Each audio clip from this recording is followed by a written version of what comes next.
Bonjour à toutes et à tous. Je suis Christophe Morvan de la société Outscale et je vais avoir le plaisir d'animer cette table ronde qui s'appelle comment? Ça a été bien préparé, c'est extrêmement rodé, c'est américain. Comment répondre à des besoins métiers avec une plateforme collaborative souveraine? Et en fait, pour démarrer cette table ronde, ce que j'ai envie de dire, c'est qu'aujourd'hui, on a plus que jamais besoin d'environnement collaboratif. Et cet environnement, en règle générale, est quand même fortement dominé par les solutions nord-américaines. Et donc aujourd'hui, on le sait, il existe aussi des solutions européennes qui sont tout à fait satisfaisantes et qui permettent de répondre à ce besoin sans aucun compromis. Et je propose donc qu'on fasse un tour de table. Donc je vous invite à tour de rôle à vous présenter, en commençant par toi, Romain. Romain. Bonjour. Romain Comiti de la société Alinto. Je suis responsable commercial. Et que fait Alinto? Alinto est un spécialiste de l'email depuis de nombreuses années. Et donc, on va fournir les fonctionnalités de messagerie à travers notre solution qui s'appelle Sogo Mail, mais également de relais de messagerie à travers CleanMail pour protéger des spams, des virus, du phishing, de toutes les menaces qui arrivent par le canal de l'email. Et on est intégré, évidemment, à l'offre CollabNext. Bonjour à tous, merci à Outscale de nous accueillir. Donc, je suis Cédric Lamblin, responsable de compte pour XWiki SAS. XWiki SAS, historiquement, c'est une société qui a plus de 20 ans, qui développe une solution de wiki, de fait, donc de gestion de la connaissance. Depuis un peu plus de 8 ans maintenant aussi, on développe une solution qui s'appelle CryptPad, qui a vocation à permettre l'édition en ligne de manière sécurisée, c'est-à-dire chiffrée de bout en bout, et donc une alternative à des pure players comme G-Drive par exemple. La particularité qui a déjà été dite tout à l'heure, c'est que XWiki fait partie des 3 consortiums WIMI, Hexagone et CollabNext. Merci. Bonjour, Thomas Balladur, je suis CEO et un des 2 cofondateurs d'Interstice. Interstice, on est chef de file d'un des 3 consortiums France 2030 sur les suites bureautiques et collaboratives souveraines. Et chez Interstice, du coup, on propose, via la suite Hexagone, une offre alternative à Microsoft 365 dans toutes ses composantes. Bonjour à tous, Gaël Bonardo, cofondateur et CTO de Datakin. Datakin édite une suite de modules d'intelligence artificielle qui permet de router intelligemment les messages vers les bons collaborateurs, vérifier l'authenticité des documents et extraire des informations de documents complexes comme des documents financiers ou juridiques. On est intégré à la suite CollabNext et voilà, on opère dans l'IA depuis 2017. Bonjour, pour moi c'est Thierry Leblond, je suis cofondateur de Parsec, qui est une solution de sécurité des données, donc partenaire de Interstice dans le projet Hexagone. Ça va s'adresser surtout aux 10% de données qui sont ultra sensibles, puisque ça permet en gros d'étancher la donnée en clair vis-à-vis du serveur qui lui ne voit rien. Ça c'est du chiffrement de bout en bout et de l'intégrité également de données et bien d'autres choses certifiées par l'ANSSI. Merci à tous. Alors, la première question à laquelle on peut être tenté de répondre, c'est finalement, est-ce vraiment important d'avoir de la souveraineté dans le contexte d'un environnement collaboratif? Finalement, qu'est-ce que ça change? Est-ce que vous pouvez tous me faire une réponse, peut-être en une phrase assez concise, votre point de vue sur ce sujet de la souveraineté dans le contexte des suites collaboratives? Je sais pas. Romain, s'il te plaît.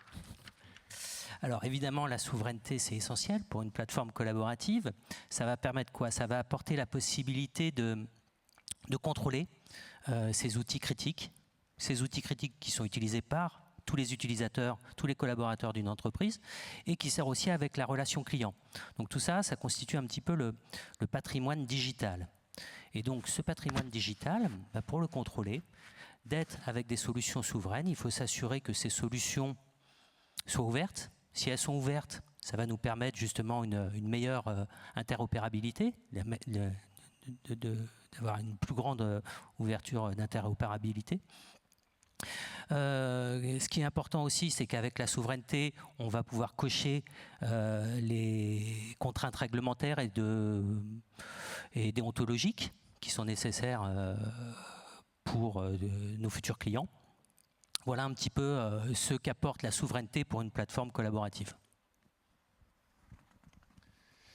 Eh bien, de mon côté, je pense que j'aimerais parler du fait que bénéficier de la souveraineté, ça permet d'éviter d'avoir ces données verrouillées quelque part. Je veux m'appuyer là-dessus sur un des derniers exemples en date, c'est Microsoft Office sur Mac en version 2021 qui va ne plus être supporté et qui va du coup basculer en mode lecture seule pour les fichiers Office. Donc c'est un cas, on va dire, un peu à la marge, qui ne correspond pas complètement au cas d'usage que vont fournir nos deux suites. Pour autant, eh bien, la finalité, en visant une option souveraine telle que la nôtre, c'est de permettre de continuer à exploiter ces données, d'avoir une pérennité dans leur usage et de les maîtriser. Merci Cédric. Thomas?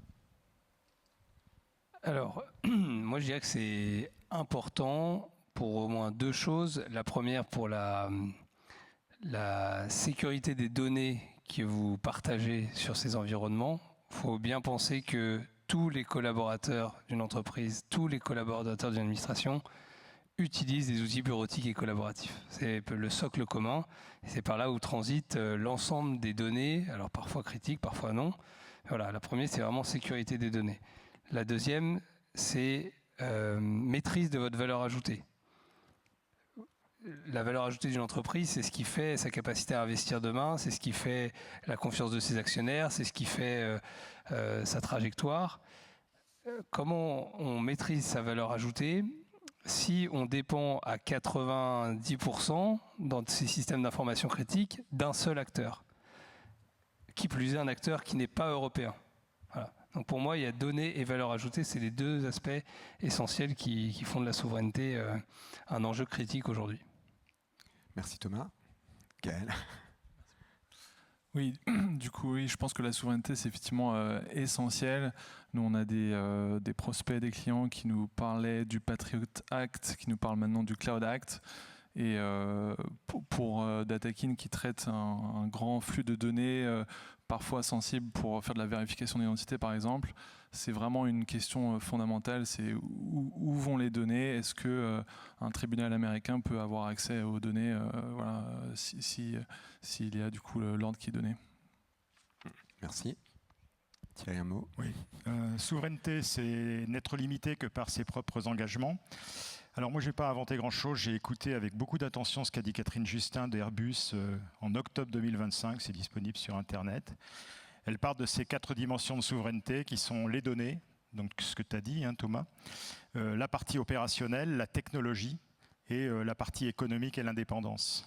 Donc, en particulier, leurs besoins particuliers, c'est l'immunité vis-à-vis du droit extraterritorial, ce que tout le monde a évoqué ici, la continuité de service, c'est-à-dire l'absence de kill switch ou d'injonction vis-à-vis d'un fournisseur extérieur non contrôlé, et puis avec une subtilité également qui est l'activité de défense. Et si je peux ajouter une classification de données, parce que c'est important aussi de savoir qu'on parle, des données non partagées, ça ne sert à rien. Donc les données, elles sont forcément vocation à être partagées. Il y a 5 niveaux. Il y a les données publiques, les données internes. Et puis ensuite, le niveau supérieur, les confidentielles, les hautement sensibles et les classifiées secrètes. Et sur ces 3 niveaux supérieurs, c'est là où il fallait aborder le problème en termes de clés de chiffrement. Merci beaucoup, merci messieurs. Effectivement, je crois que maintenant, il faut qu'on aborde le fameux éléphant dans la pièce. Je pense qu'on le sait tous. Dans les suites collaboratives, il y a aujourd'hui un standard de fait. Et la question que j'ai envie de vous poser, peut-être je l'adresse à toi Cédric, c'est qu'est-ce qu'on fait par rapport au standard de fait? Qu'est-ce que tu peux dire là-dessus? Merci. Oui, alors la particularité que je n'ai pas encore évoquée, c'est que XWiki et CryptPad sont 2 produits open source. Et donc, on a choisi, donc, notamment au travers de CryptPad, de s'appuyer sur la force de l'open source qui est de pouvoir reprendre un projet tiers et donc de s'appuyer en l'occurrence sur OnlyOffice, alors qu'il y a aussi ses défauts, mais qui est un projet open source et donc on a pu reprendre. Donc effectivement, la compatibilité avec les standards de fait, on va parler de l'éléphant effectivement, Microsoft en l'occurrence, on ne peut pas l'éviter. Ça veut dire qu'on ne veut pas permettre à nos clients d'acquérir la souveraineté au prix d'une perte de compatibilité. C'est aussi simple que ça. Donc on a choisi une solution éprouvée, mais on y a ajouté plusieurs couches, c'est encore un travail en cours. La première couche, c'est que d'une part, on s'assure, grâce au financement BPI, que CryptPad, donc CryptPad en fait en soi c'est une interface, c'est un front, et un serveur.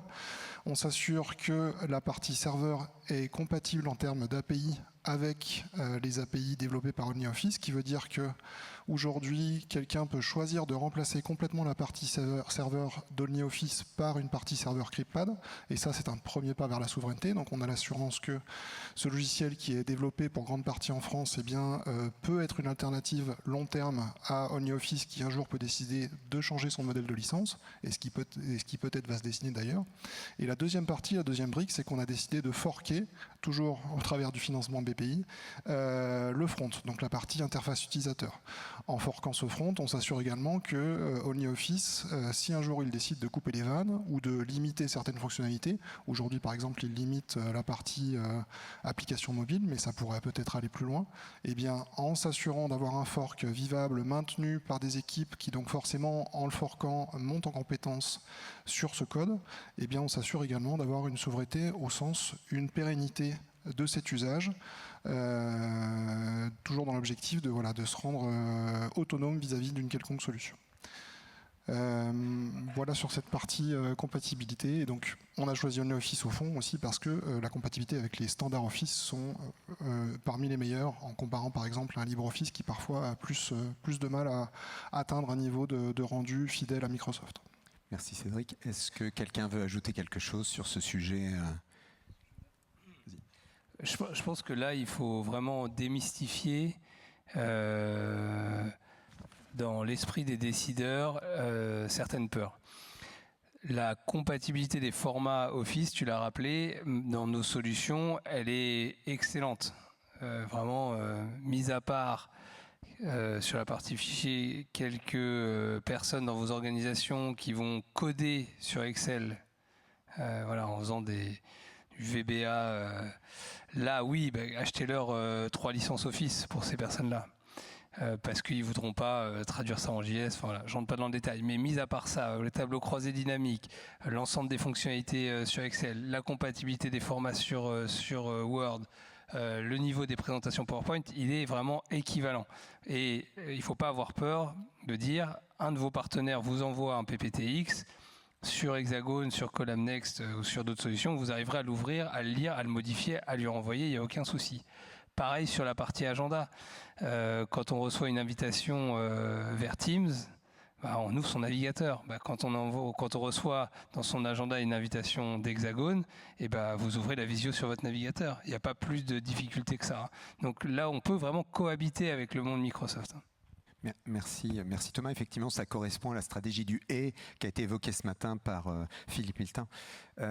Justement, tu as commencé à évoquer le sujet des agendas et de cette facette de la collaboration. Le pilier de cette collaboration aujourd'hui, quoi qu'on en dise, ça reste le mail. Est-ce que Romain, tu veux nous éclairer un peu sur la façon dont la solution portée par Alinto, intégrée dans CollabNext, permet de répondre à ce besoin ? Oui, bien sûr. Alors, effectivement, le mail, c'est vieux, mais ça reste présent tous les jours. Vous, moi, au quotidien, la première chose qu'on fait généralement, quand on allume l'ordinateur, on check les mails. Voilà, et ça plusieurs fois par jour. Donc, c'est pas prêt de disparaître. Le mail, donc, ça reste central dès qu'on parle de collaboration. On a fait le choix avec CollabNext d'intégrer la messagerie au portail. Tout ça pour rendre quelque chose de simple, de fluide pour l'utilisateur.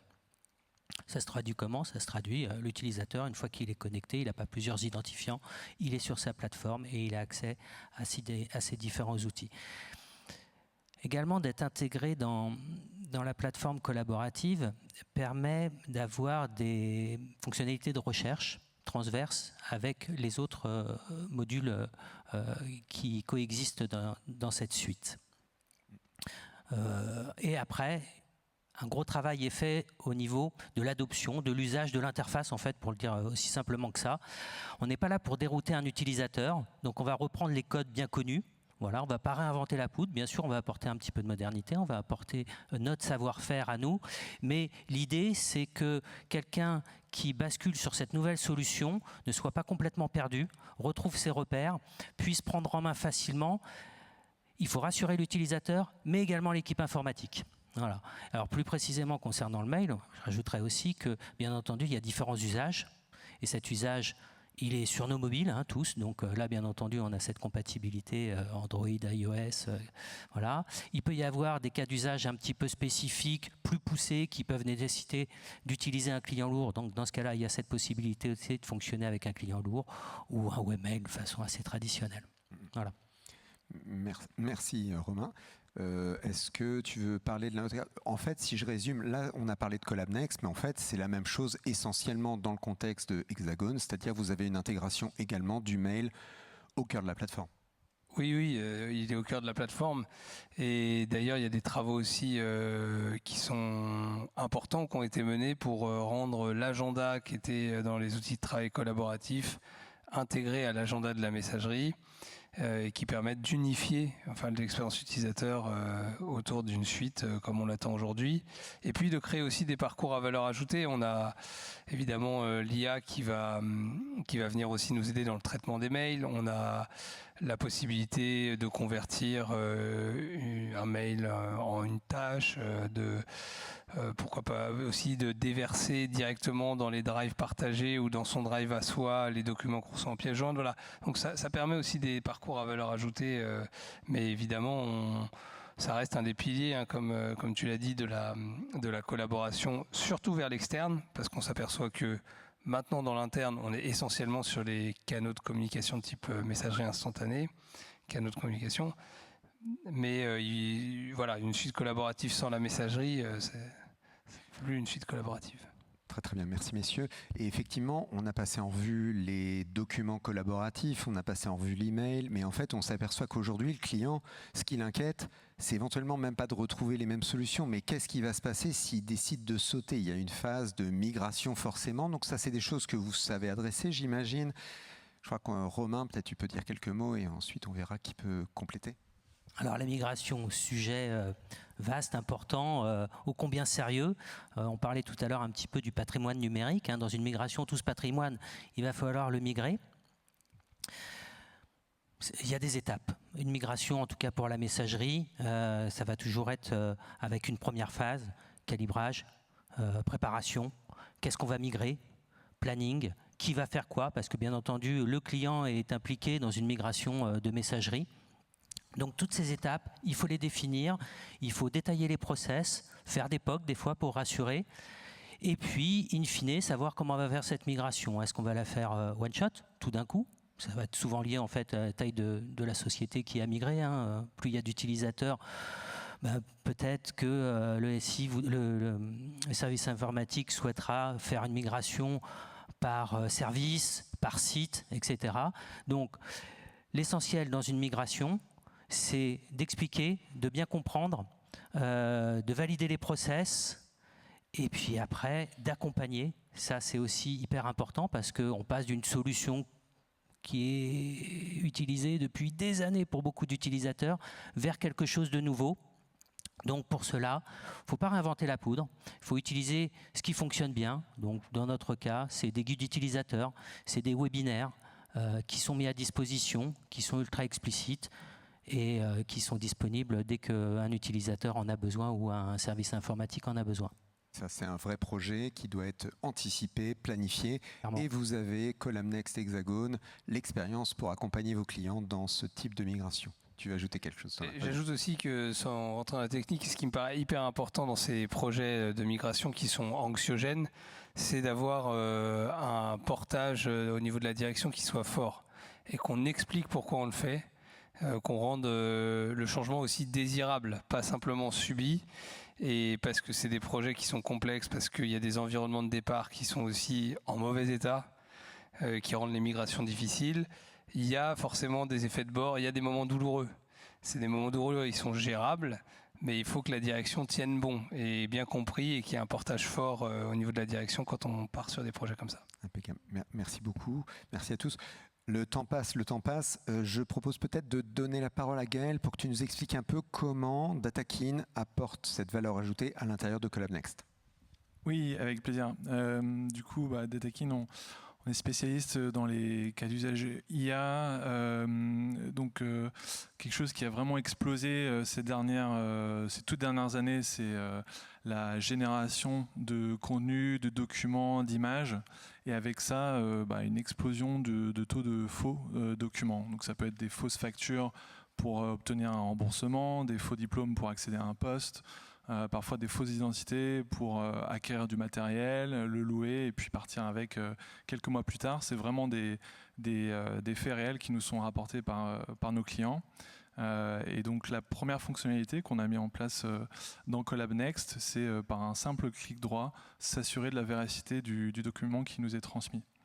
Alors on travaille aussi par ailleurs avec d'autres organismes privés et publics pour tout ce qui est traitement automatique des mails dans les boîtes collaboratives. Donc c'est ce que disait Thomas sur l'usage de l'IA dans les emails. Donc ça c'est aussi un cas d'usage très intéressant et qui sera intégré à CollabNext puisqu'on a travaillé ce module.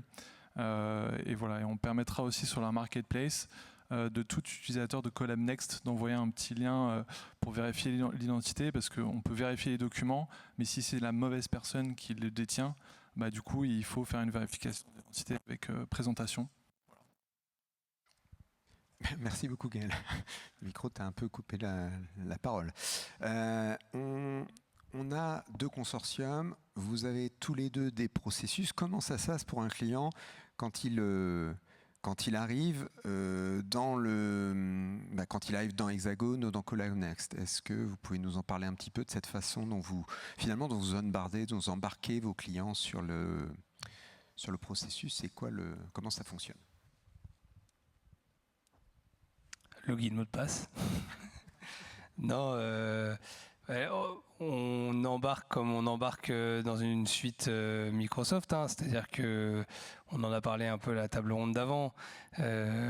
Tout est fait pour que pour l'utilisateur ça soit simple et sans couture. Donc généralement on est raccordé au SSO de l'organisation de manière à ce qu'il n'ait pas à ressaisir son mot de passe pour accéder. Côté administration ou SI, on se connecte aussi à l'Active Directory pour faciliter la gestion. Puis après, nos plateformes, nos outils sont suffisamment bien faits pour que, normalement, sans avoir besoin d'y passer des heures, on retrouve sa messagerie, on retrouve ses documents. Le processus de migration fait qu'on retrouve globalement son environnement tel qu'on l'avait dans l'environnement précédent. Et puis après, voilà, c'est des outils qui doivent s'onboarder tout seuls. Sinon c'est qu'on a loupé quelque chose. Voilà.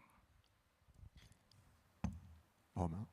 Alors pour CollabNext, un mot d'ordre, en fait, c'est Jamspot en tête de pont. Jamspot va commercialiser l'offre, donc va répondre aux sollicitations, va faire appel à l'expertise du consortium, des différentes sociétés du consortium, Alinto pour la messagerie, pour pouvoir réaliser l'offre.